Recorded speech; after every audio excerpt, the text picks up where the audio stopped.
E entón despídome xa con este poema que se chama Mazás do Xardín de Tolstoi. Eu, que atravesei o volante a fronteira de Eslovenia, que rebañei en bicicleta as rúas húmidas de Copenhague, eu, que medín cos meus brazos os buratos de Sarajevo, que atravesei o volante a fronteira de Eslovenia e sobrevoei en avioneta a ría de Betanzos. Eu que collín un ferry que arribase ás costas de Irlanda e a illa de Ometepe no lago Kocibolka. Eu que non esquecerei aquela tenda en Budapest, nin os campos de algodón na provincia de Tesalia, nin unha noite nun hotel aos 17 anos en Niza. A miña memoria vai mollar os pés á praia de Jurmala en Letonia e na Sexta Avenida séntese como na casa.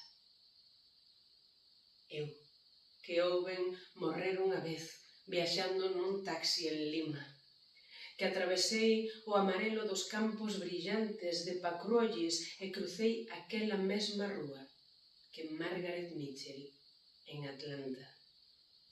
Os meus pasos pisaron as areas rosadas de Lafonisi, cruzaron unha esquina en Brooklyn, a Ponte Carlos, Lavalle.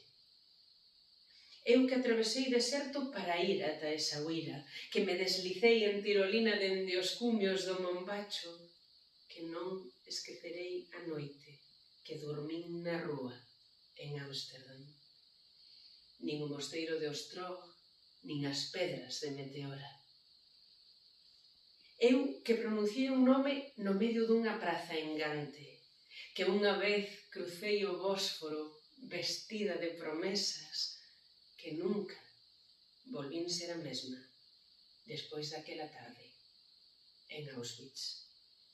Eu, que conducín cara ao leste até preto de Podgorica, que percorrín en motoneve o glaciar de Vatnajökull, eu que nunca me sentín tan soa como na rue de Saint-Denis, que xamais probarei uvas como as uvas de Corinto. Eu, que un día recollín mazás do Xardín de Tolstoi, quero voltar a casa, ao recanto que prefiro da Coruña.